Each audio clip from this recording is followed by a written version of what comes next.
Muy bienvenidos a una transmisión más de Conversando en la Escuela Sabática. Muy agradecidos de que se puedan estar conectando a esta transmisión. Y por supuesto, con la alegría también de comenzar un nuevo folleto que en esta oportunidad, en este trimestre, abordaremos la carta a los Efesios, la carta de Pablo a los Efesios, y en particular la lección que nos corresponde, la lección número 1 para el 1 de julio de este 2023, que lleva por título Pablo y los Efesios. Bueno, quiero, como corresponde, partir saludando a mis compañeros y amigos panelistas que acompañan y comparten obviamente sus comentarios. Agradecido por eso también. ¿Cómo estás, querido Luciano? Hola amigo, gusto en saludarte. Espero que tú ya mucho más repuesto de tu salud. Por nuestro lado, Amén, muy sí. bien amigo. Qué bueno. ¿Cómo te encuentras para este nuevo folleto? ¿Qué te parece? Sí, mira, es bonito tomar este nuevo desafío con ustedes de poder conversar, ¿cierto? De este tema tan particular. Digo, el folleto bastante sucinto se llama Efesios, pero que sin embargo nos desafía con respecto a un contenido que es poderoso en términos de lo que es por un lado la soteriología, ¿no es cierto? Lo que es la ciencia de la salvación, Así es. que es crucial en este sentido y sobre todo los conceptos que aquí se exploran, vemos en forma repetida el concepto en Cristo. Bueno, de esto y mucho más vamos a conversar, no solamente en este lección, sino todas las demás, así que un bonito desafío para que podamos desarrollar juntos estas temáticas. Amén. De todas maneras, muchas gracias, amigo. Y también, además de Luciano Vergara, nos acompaña también José Miguel Alarcón. También un querido amigo, ¿cómo te encuentras, José Miguel? Damos gracias a Dios, Daniel, porque nos permite otra vez reencontrarnos, ¿no? En Así una es. nueva lección, con nuevos desafíos, así como la anterior nos dejaron desafíos, tareas para la casa. Sin duda este folleto igual nos va a llevar a seguir profundizando otros temas que tienen que ver realmente no solamente con la época de Pablo y la iglesia de Efesios, sino lo que tiene que ver esa carta para nosotros como pueblo adventista. Yo creo que ese va a ser el desafío mayor que vamos a tener durante este trimestre. Indudable, sí. Coincido completamente contigo, José Miguel. Muy bien, vamos entonces a comenzar, como corresponde también con una oración. Voy a pedirte a ti mismo, José Miguel, si tú puedes tener este privilegio. Vamos a orar. Nuestro Padre que está en los cielos, agradecemos su dirección, su compañía y darnos el tiempo para poder desarrollar esta conversación sobre este nuevo folleto de escuela sabática, esta nueva temática, este nuevo libro que es la carta, la epístola de Pablo a los Efesios. Ilumínanos, Señor, en esta lección que es introductoria para darnos las pautas, las líneas a seguir durante cada una de las lecciones que vienen. Danos la sabiduría para encontrar el hilo conductor y a través de ese hilo, Padre, poder ir entendiendo otras verdades que van a ser desarrolladas posteriormente en cada lección. Permanece con tu Santo Espíritu y con cada uno de nosotros. En el nombre de Cristo Jesús oramos. Amén, Señor. Amén. Amén. Muy bien, bueno, como nosotros acostumbramos al comienzo de cada trimestre, compartir una pequeña introducción con un panorama histórico de lo que significa, en este caso, eh, esta carta, en qué contexto se da, porque la carta de los Efesios es una carta bastante corta, aparentemente dentro de la Biblia ocupa un espacio muy pequeño, sin embargo tiene un gran contenido y por supuesto hay una gran historia detrás. En la historia de la iglesia de Éfeso, que nosotros conocemos como un importante centro comercial y cultural, ¿no es cierto?, a orillas del mar Egeo, en lo que en la actualidad es el oriente de Turquía. También fue el centro de adoración de la famosa diosa Artemisa. Y de hecho se relata, digamos, que este templo era una de las antiguas 7 maravillas del mundo. En este contexto, evidentemente la mayor parte de la población era gentil. Pablo tiene un especial desafío al escribir esta carta en particular, porque los recién convertidos, por supuesto, tenían que lidiar con un paganismo que estaba repleto de lo que nosotros conocemos hoy en día como ocultismo, libros de magia. En el libro de Hechos, de hecho, se menciona cómo los efesios recién convertidos se deshicieron con prontitud de muchas de estas imágenes y libros de magia. Y esto generó obviamente cierto tipo de revuelta en la ciudad, de dificultad, porque obviamente era un centro muy religioso y el cristianismo no entra en negociaciones con estos tipos de paganismo. Por lo menos esta era la premisa y la propuesta que claramente el apóstol Pablo tenía y como desafío, y así también lo habían entendido los efesios. Ahora, esta carta, según lo que dicen los comentaristas, con claridad fue escrita por el apóstol Pablo desde la cárcel, alrededor de el año 60 de nuestra era. El apóstol Pablo se encontraba en una cárcel en Roma. Sin embargo, como bien sabemos, el apóstol Pablo no escatimaba esfuerzos y no importaba si estaba en la cárcel o no, él estaba permanentemente atendiendo las necesidades de la iglesia en las distintas partes del mundo conocido, donde se iba abriendo paso el cristianismo de manera con bastantes dificultades, obviamente. Hubo muchas persecuciones, sobre todo fue una época de muchas dificultades para los cristianos de esos tiempos.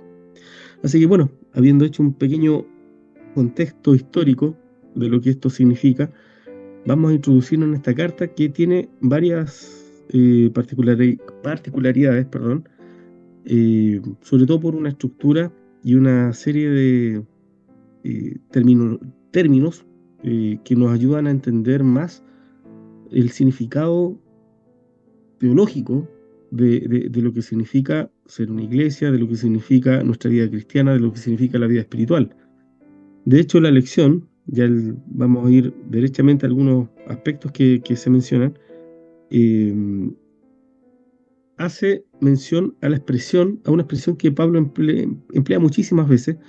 Particularmente se destaca aquí en el libro de Efesios, que es la palabra o la frase en Cristo. El libro de Efesios destaca esta palabra y esta expresión. Me gustaría que partiéramos leyendo Efesios capítulo 1, versículos 9 y 10. Efesios 1, 9 y 10, que dice lo siguiente: dándonos a conocer el misterio, de su voluntad según su beneplácito, el cual se había propuesto en sí mismo de reunir todas las cosas en Cristo en la dispensación del cumplimiento de los tiempos, así las que están en los cielos como las que están en la tierra. José Miguel, me gustaría que tú pudieras ayudarnos a entender de qué manera esta expresión en Cristo tiene un significado e implicancias bastante particulares, sobre todo algunas conexiones en relación con el concepto de la presencialidad de Dios y su relación con la justificación y la santificación. Interesante, Daniel. Bueno, esta frase en Cristo es capital no solamente en el libro de Efesios, dentro de las epístolas paulinas, y también podemos hablarlo a nivel del Nuevo Testamento, sino, digamos, implica un elemento, digamos, que nos lleva a entender, o cómo entender, mejor dicho, que es un tema controversial dentro de todas las religiones, obviamente de manera especial las monoteístas, las cristianas de manera más particular, en cuanto a lo que es el tema de la presencia de Dios, o la teología de la presencia de Dios. ¿Cómo se da en el hombre justamente esa presencia? ¿De qué manera? Es ahí obviamente donde la Biblia misma y Pablo intenta hacer una distinción entre la comprensión pagana de la presencia de la divinidad versus, digamos, la Biblia. Y el libro de Efesios obviamente nos va a entregar, y por eso debemos estar atentos durante este trimestre, en la lectura del texto bíblico principalmente, ¿no? Y con la ayuda también de los testimonios, a entender lo que significa obviamente esa presencia, qué significa estar en Cristo, ¿no? Hay que entenderlo en un sentido instantáneo, místico, de éxtasis, de emocionalidad, o esto tiene que ver con algo ya más consciente, ¿no? Cognitivo. Ahí entramos justamente en estos elementos. En Efesios vamos a encontrar que esta expresión y otras afines aparecen más de 30 veces. Por eso va a ser un desafío. Entonces, no es menor su utilización. De ahí, entonces, su importancia y entender obviamente lo que quiere decir la Escritura, tanto en Efesios como en otros lugares también de Pablo. Si uno va a ejemplo, a manera de ejemplo, ¿no? En 1 Corintios 1:30 dice, más por él estáis vosotros en Cristo Jesús, el cual, dice, nos ha sido hecho por Dios sabiduría, justificación, santificación y redención. Quiere decir entonces que estar en Cristo afecta no solamente la justificación, sino la santificación y la salvación. O sea, eso de en Cristo no es digamos, no es un intento humano de granjearse la salvación, muy por el contrario, porque noten acá que el apóstol Pablo conecta en Cristo con la justificación. Dentro de la comprensión evangélica protestante de manera especial, se lo ve, digamos, de manera amenazante incluir la justificación por la fe, ejemplo, no lo vamos a ver ahora ese tema, pero sin lugar a duda durante este trimestre va a aparecer ese tema, y por eso es importante entender, digamos, que estar en Cristo Jesús, la justificación por la fe, implica justificación por la fe en Cristo, y eso implica ya el tema de la presencia de Dios en la justificación también, que para algunos puede ser controversial, puede ser quizá a lo mejor insostenible bíblicamente, pero ya el apóstol Pablo lo declara. En 1 Corintios también, en el capítulo 6:11 dice, y esto erais algunos, más ya habéis sido lavados, dice, ya habéis sido santificados, ya habéis sido justificados en el nombre del Señor y por el Espíritu de nuestro Dios. O sea, otra vez, el tema estar en Cristo unifica la justificación y la santificación. Y esto es netamente bíblico, acá no estamos elucubrando. El apóstol muy claro no tiene problema de hacer esa conexión y no separar justamente estas realidades, porque es en Cristo, es en la presencia divina, bien entendida, cómo se logra esto. Ahora, en el mismo libro de Efesios encontramos, hay varias partes, como dijimos anteriormente, donde está expresada o donde se expresa una afinidad con esta idea, pero solamente a manera de ejemplo, en el capítulo 2, versículo 10 de Efesios, dice, porque somos hechura suya, creados en Cristo Jesús para buenas obras, las cuales Dios preparó de antemano para que anduviésemos en ellas. Noten ustedes entonces que acá el hacer buenas obras está en conexión con la presencia de Cristo. O sea, estar en Cristo Jesús implica buenas obras. O sea, la presencia de Dios no es algo etéreo, no es algo intelectual, sino algo, digamos, que va en la práctica misma de la vida cristiana.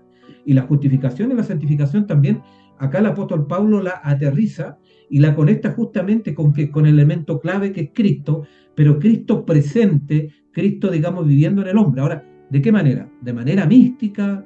¿De qué manera? Bueno, algunos lo entienden así, al punto que hay perspectivas panteístas sobre la presencia de Dios, y nosotros como iglesia, no vamos a ahondar en ese tema porque no es el tema por ahora, hemos tenido problemas a nivel de nuestra historia de iglesia adventista, ¿no? Ahí entra la apostasía alfa con Kellogg y asociados, donde interpretaron el tema de en Cristo o la presencia de Dios en términos panteísta o panenteísta, si hablamos de manera ya más específica actualmente.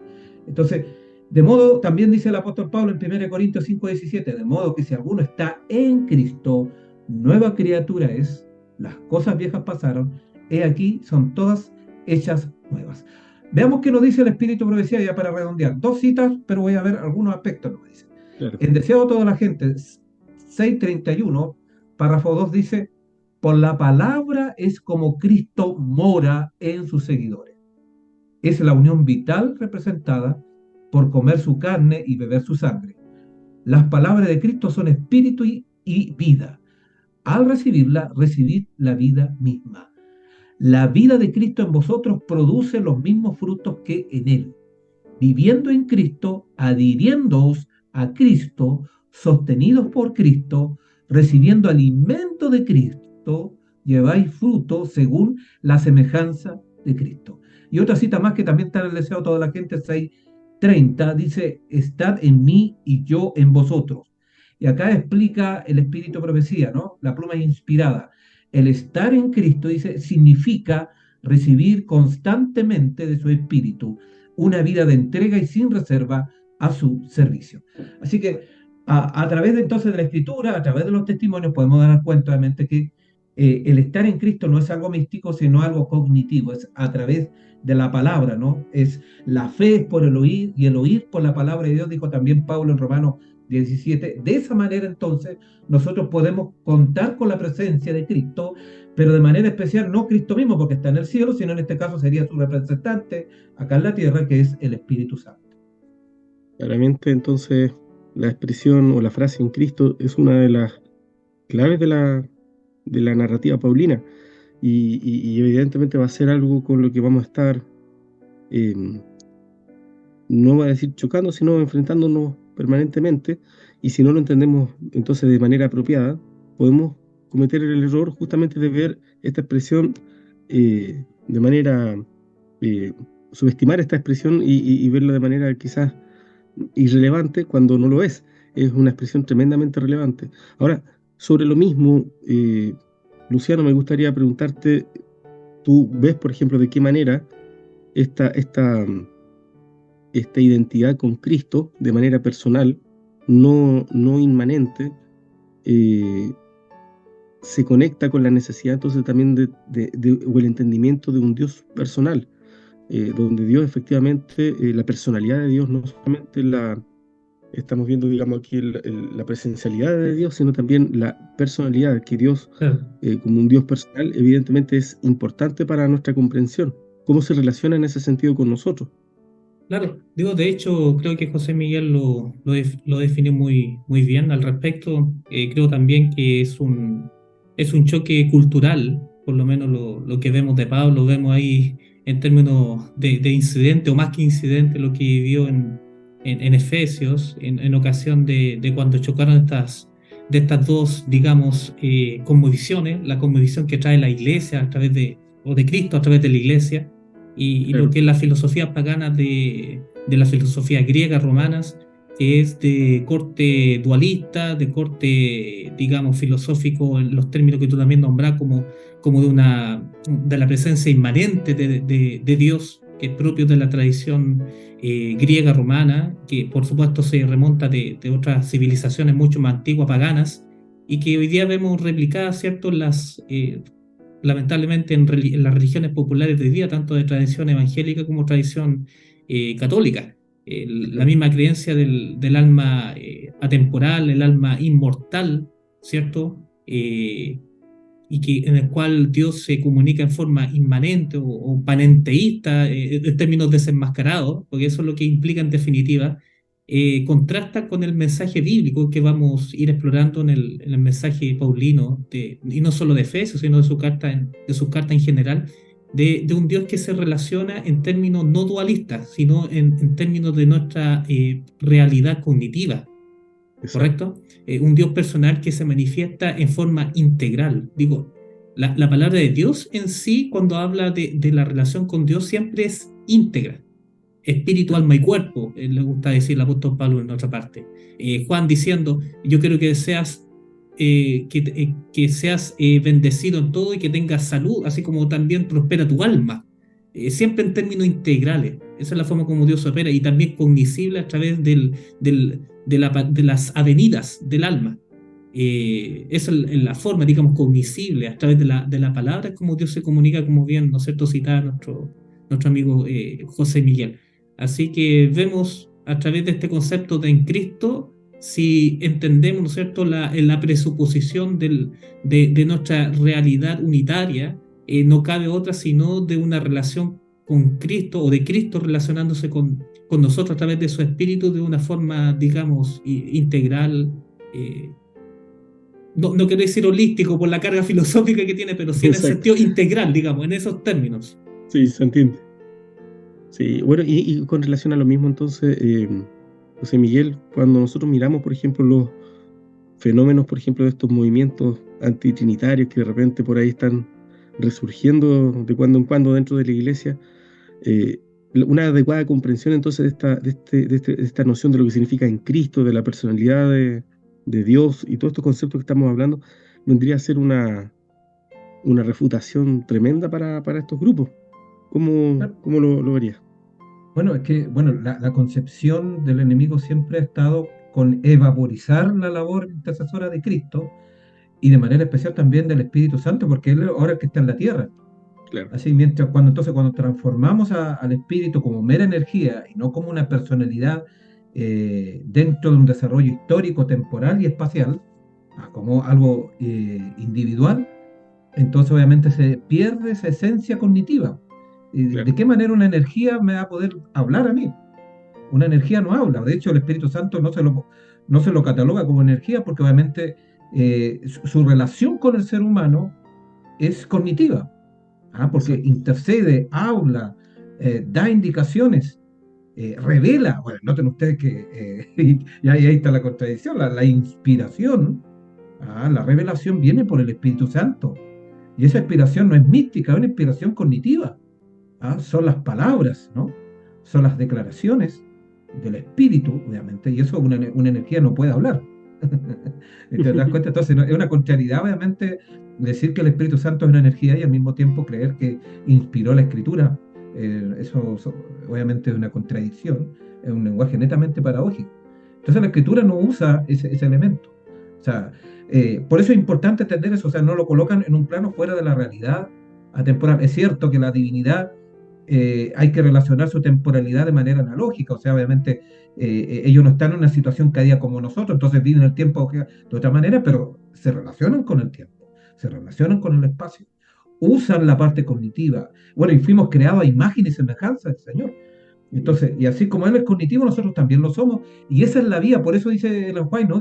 Y la misma escritura es por la palabra como obviamente Cristo mora en nosotros, no de otra manera. Justamente. Ahora es interesante cuando nosotros miramos esta epístola, ¿no es cierto?, de Pablo a los Efesios, hay un mensaje que también viene a los Efesios, no por el lado del apóstol Pablo, sino por el lado del apóstol Juan.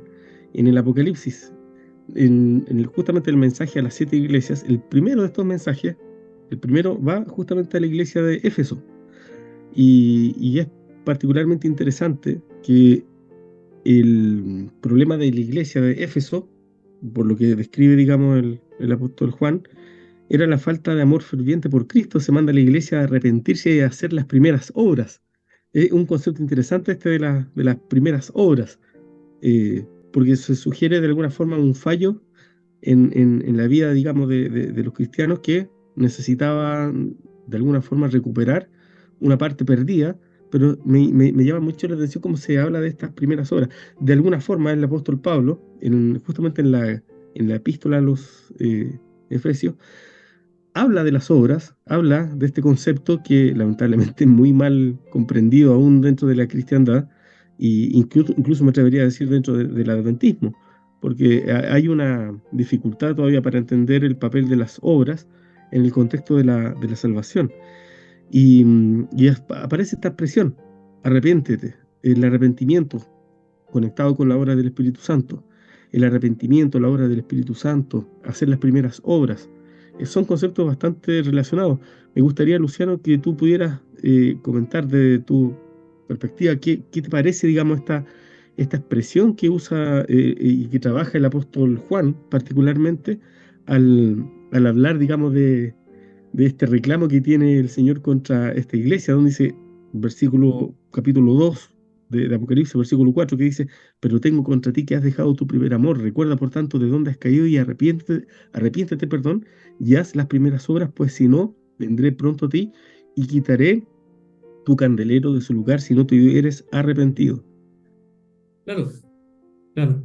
Ahora, nosotros encontramos las escrituras y se hizo la referencia de inicio, lo que sale en el capítulo 2 de Efesios, versículo 10, que tiene que ver justamente con haber entrado en una relación genuina con el Señor y haber permitido que Dios haga la obra que Él se ha obligado a sí mismo a través de sus promesas, de inscribir, ¿cierto?, su voluntad en el corazón, en la mente, para que se pueda consumar la promesa que sale justamente en el texto de mención, Daniel, el versículo 10, Claro, ¿cierto? Efesios capítulo 2, exacto. verso 10, cuando dice, pues somos hechuras suyas, creados en Cristo Jesús, ¿para qué? Para buenas obras, las cuales Dios preparó de antemano para que anduviésemos en ellas. Y si hacemos esa conexión que tú en forma digamos, hiciste esa relación tan acertada, digamos, con el reclamo que el Señor le hace a la iglesia profética, ¿no es cierto?, de Apocalipsis capítulo 2 con respecto a haber abandonado las primeras obras. Aquí, ¿no es cierto?, veo justamente esa invitación que nos hace de volver justamente a esa relación genuina en la cual Dios interviene en los corazones para que podamos andar en, en lo correcto de lo que significa su voluntad, lo que son Claro. las buenas obras. Hay una cita de los testimonios, de hecho, quizás más de algunos de ustedes lo tendrán a mano, ustedes recordarán que dice que el hombre solo puede hacer buenas obras en el espíritu. Solamente el espíritu puede provocar en el hombre las buenas obras, las demás son buenas intenciones. Por eso los testimonios se equivocan en ese sentido cuando habla de buenas intenciones o de obras humanas. Ese es de manufactura humana, pero las buenas obras siempre vienen motivadas por la intervención de Cristo a través de su Santo Espíritu. Entonces, justamente Exacto. esa es la invitación que nosotros vemos al respecto. Lo que comentas me recuerda una cita muy importante de Fe y Obras también, la página 97, párrafo 2, que dice: el que está intentando alcanzar el cielo por sus propias obras, al guardar la ley, está intentando un imposible. El hombre no puede ser salvado sin la obediencia, pero sus obras no deben ser propias. Yo creo que esta expresión es muy importante. Cuando nosotros entendemos el papel de las obras, indudablemente es necesario que clasifiquemos y distingamos estas dos clases de obras. Hay obras y obras. Están las obras de la ley, el esfuerzo humano por intentar guardar la ley, y están las obras que, como muy bien decías tú, Luciano, son las que describe Efesios 2:10, cuando se describe precisamente esta obra del Espíritu Santo que produce en nosotros precisamente esa armonía de carácter con el carácter divino. Luego dice la cita: Cristo debe efectuar en él tanto el querer como el hacer, la buena voluntad de Dios. Si el hombre pudiera salvarse por sus propias obras, podría tener algo en sí mismo por lo cual regocijarse. El esfuerzo que el hombre puede hacer con su propia fuerza para obtener la salvación está representado por la ofrenda de Caín. Todo lo que el hombre puede hacer sin Cristo está contaminado con egoísmo y pecado, pero lo que se efectúa mediante la fe es aceptable ante Dios. Entonces, de alguna forma, bueno, estos son conceptos que eh, se van a ir remarcando también junto con esta expresión de en Cristo, también el concepto de obras, de las buenas obras a las que alude el libro de Efesios, y que también nos van a ayudar a comprender un aspecto fundamental, que, como muy bien decía José Miguel también anteriormente, se conecta con nuestra justificación y santificación. Al respecto, José Miguel, me gustaría si tú puedes desarrollar un poco más la noción que el apóstol Pablo tiene con relación a a esta obra de la justificación y la santificación, y de qué manera en el libro de Efesios se puede, podríamos decir, construir o desarrollar una teología que nos ayuda a entender efectivamente el papel, por ejemplo, el significado de las obras, de la fe, de la santificación y la justificación. Bueno, interesante acá, bueno, ya algo habíamos hablado del tema de en Cristo como elemento aglutinante, tanto de la justificación como la santificación, y el otro componente más tiene que ver con la sangre de Cristo, ¿no? La sangre de Cristo no solamente nos santifica, sino nos justifica. Y ahí está la conexión, o sea, esa sangre obviamente es la que nos salva. Y obviamente el apóstol Pablo no tiene problema de vincular ambas realidades, la realidad de la justificación y santificación. Es la teología, producto de la filosofía como trasfondo, ¿no? Filosofía neoplatónica, la que obviamente ha escindido, ha generado una disyunción, una separación obviamente entre ambas realidades. Pero obviamente la escritura no trabaja de esa manera. Y Pablo, por lo no veo, él no tiene ninguna tensión de usar la junta. Son los teólogos los que han tensionado la cosa, los que han Exacto. complicado, pero en la escritura y también en el espíritu de profecía, vemos y en los testimonios no hay problema, no hay ninguna tensión de juntar ambas realidades. Hay una interconexión maravillosa, pero lamentablemente el hombre y los teólogos, producto de la academia, producto de una perspectiva intelectual, de la salvación, ha llevado justamente a dividir estas realidades que son hermanas, que están conectadas. Exacto. Ahora, interesante que también otro elemento que aparece, y por lo visto va a aparecer de manera bastante recurrente en el libro de Efesios, tiene que ver con el concepto de iglesia, que se conecta justamente con todo esto. De hecho, el autor del folleto el día jueves, presenta una estructura del libro de Efesios a partir del concepto de iglesia, donde se puede dividir incluso el libro en 4 partes, donde se desarrolla la iglesia como cuerpo en una primera instancia, después la iglesia como edificio o templo, luego la iglesia como esposa y la iglesia como ejército. El concepto de iglesia, tiene una connotación bastante significativa que vamos a ir desarrollando en el transcurso de las próximas lecciones, pero me gustaría preguntarte, Luciano, ¿de qué manera tú ves una implicancia adicionalmente cósmica en el contexto de lo que significa la iglesia como tal, sobre todo tratando de unir no solamente lo que Pablo, digamos, trabaja en su propia teología, sino lo que también veníamos desarrollando a partir del folleto pasado, que hablamos justamente del mensaje triangélico, las implicancias cósmicas de lo que significa este mensaje, que se conecta obviamente con la misión de la iglesia, y ahora que estamos viendo el trabajo o el concepto de iglesia particularmente, cómo nuevamente resalta esta significancia cósmica. Claro, sabes que es bastante potente, más que insinuaciones, derechamente habla el apóstol Pablo, en particular en este libro o esta epístola ¿no es cierto?, a los Efesios, con respecto al rol de la iglesia, pero obviamente parte con la premisa de lo que hemos conversado de inicio con respecto a lo que es en Cristo, y cómo Cristo, ¿no es cierto?, manifiesta su salvación y el mensaje precioso para este mundo lo hace administrándolo, ¿cierto?, dispensándolo a través de su cuerpo. Lo encontramos, por ejemplo, en Efesios capítulo 2, versos 22 y 23, cuando dice: y sometió todas las cosas debajo de sus pies, y lo dio por cabeza sobre todas las cosas, ¿a qué?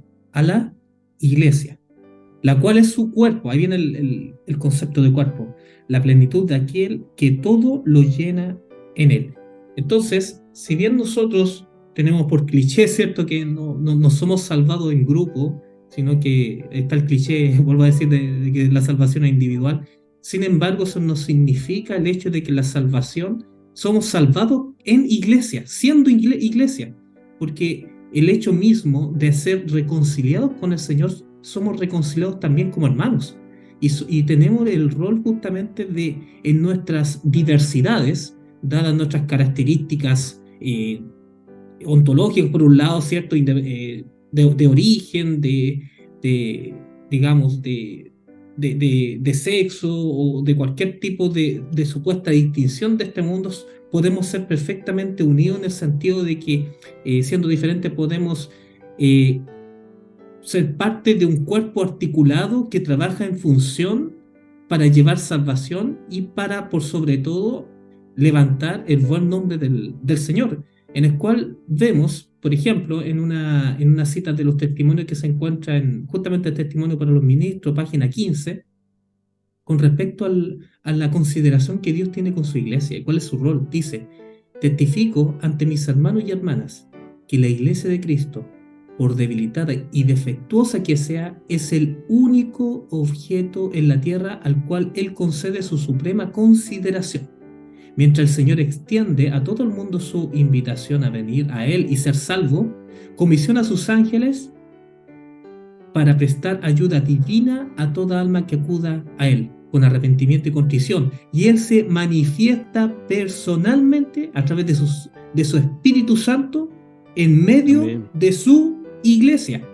Entonces, Tremendo. ahí vemos justamente el rol, digamos, preponderante, digamos, de la manifestación de los planes divinos a través de un cuerpo.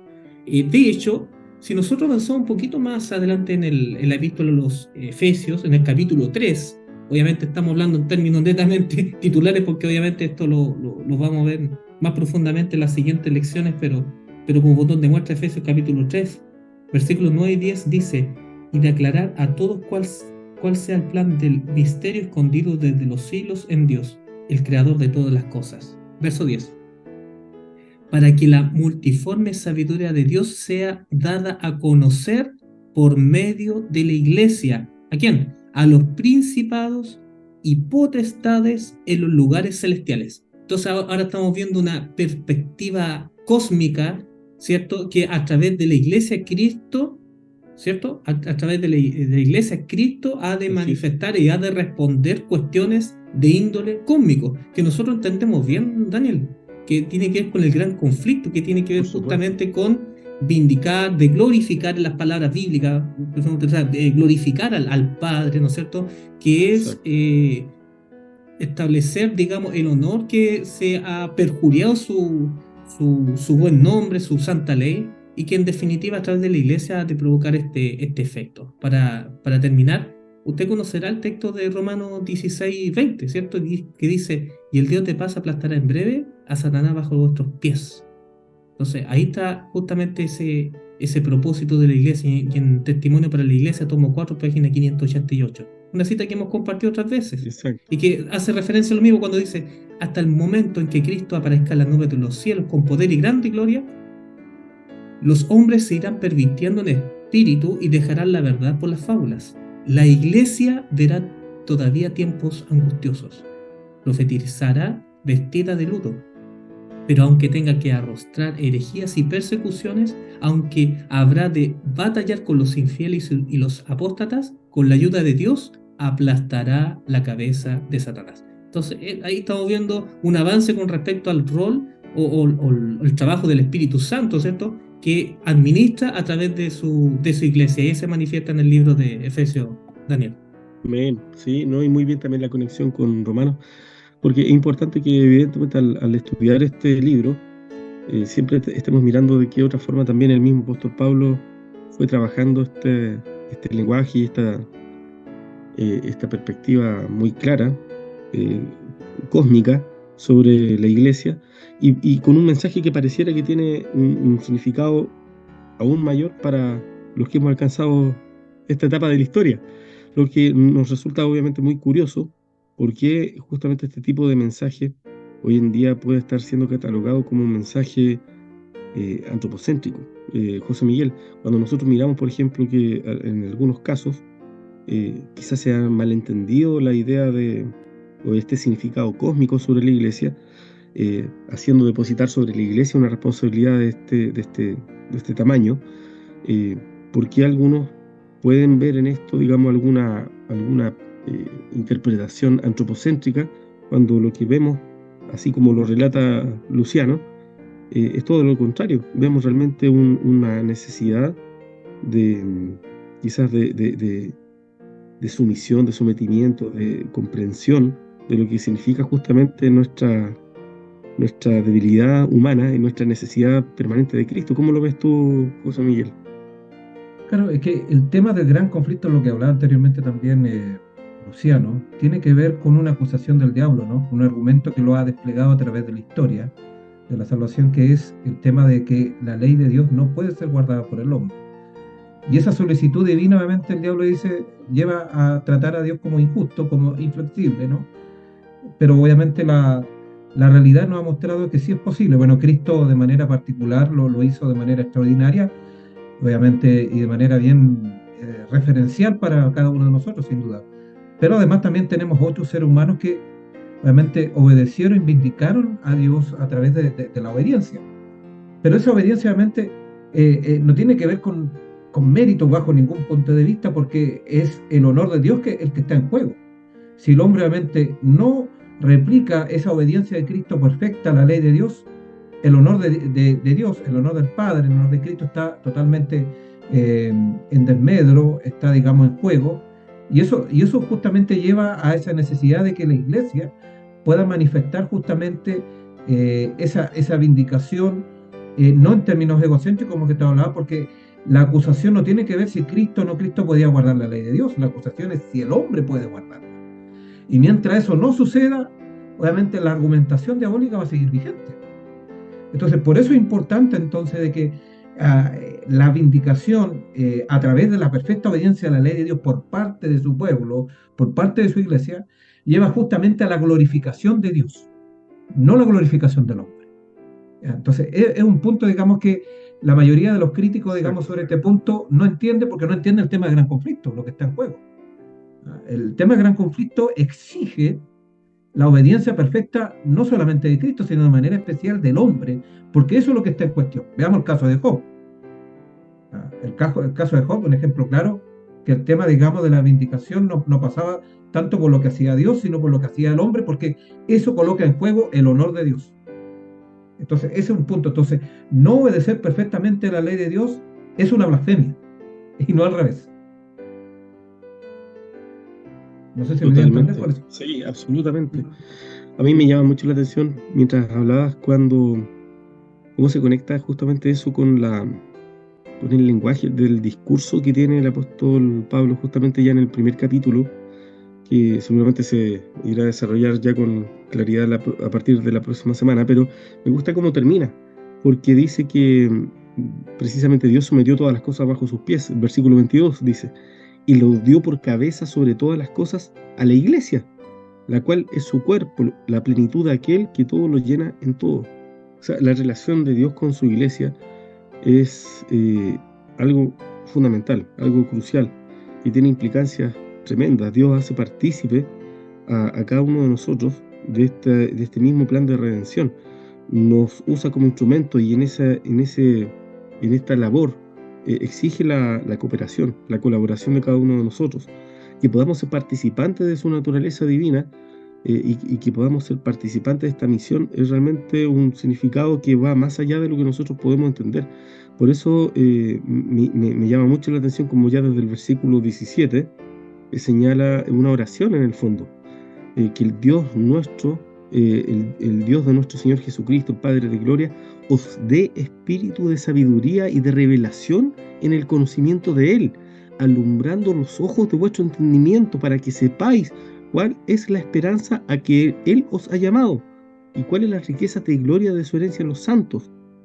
A mí me llama la atención la expresión que Él tiene, porque Él ora de manera especial para que podamos entender de qué se trata en el fondo la misión, el llamado al cual hemos sido, valga la redundancia, llamados cada uno de nosotros. Y luego dice, y cuál la supereminente grandeza de su poder para con nosotros los que creemos según la operación del poder de su fuerza. Yo creo que ahí radica la esencia del Evangelio, que lleguemos a entender y concebir cuál es la naturaleza de este poder que está disponible para nosotros, la cual, como dice, operó en Cristo, y si operó en Cristo también puede operar en nosotros. Nosotros necesitamos mucho de esta comprensión, mucho de esta sabiduría. Deberíamos tomar esta oración de Pablo por los Efesios y hacerla realmente nuestra, porque realmente aquí hay un significado tremendo que va más allá de lo que podríamos percibir, obviamente, de manera natural.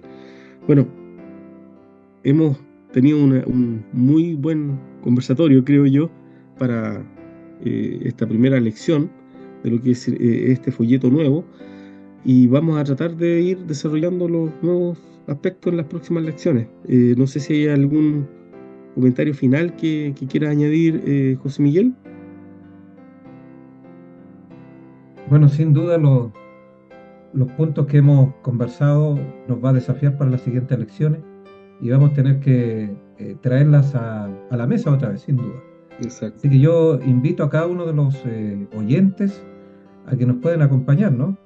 Porque Exacto. van a venir grandes sorpresas, a lo mejor grandes descubrimientos a través de la palabra de Dios, ¿no? Cosas que a lo mejor antes teníamos una visión, y sin duda el Señor nos va a mostrar la verdadera conexión entre estas verdades que hemos estado ya introduciendo hasta el momento. Exacto.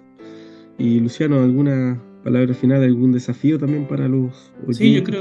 Sí, yo creo lo mismo. En realidad pudimos ver en esta conversación aspectos introductorios que nos van a permitir desarrollar en forma mucho más abierta los conceptos que en definitiva es Cristo en nosotros. Digo, eso es lo que nosotros tenemos que ir viendo, interiorizando con respecto a la lectura, pero sobre todo en nuestra experiencia con el Señor. En definitiva eso es lo significativo. Así que eso también. Por ahora, amigo Daniel. Muy bien. Bueno, Luciano, te voy a pedir a ti mismo si tú puedes tener el privilegio de la oración final para cerrar esta entrega. Claro que sí, oremos. Querido y bondadoso Padre, gracias a Dios bendito por darnos esta preciosa oportunidad de conversar de su palabra, de ver las maravillosas promesas que encontramos aquí, en las cuales encontramos esperanza para nosotros precisamente, que solamente se encuentra contenida en Cristo, en usted, Señor, y que podemos tener la completa confianza y certeza en la medida que permitimos que su Santo Espíritu habite en nosotros. Este es nuestro deseo, querido Padre, y que cada amigo, hermano que pueda escuchar esta conversación pueda sentirse y verse motivado por su Santo Espíritu a tener una relación cada día más significativa con usted. Gracias, querido Padre. Entregamos esta conversación a usted en nombre de nuestro Señor Jesús. Amén. Amén.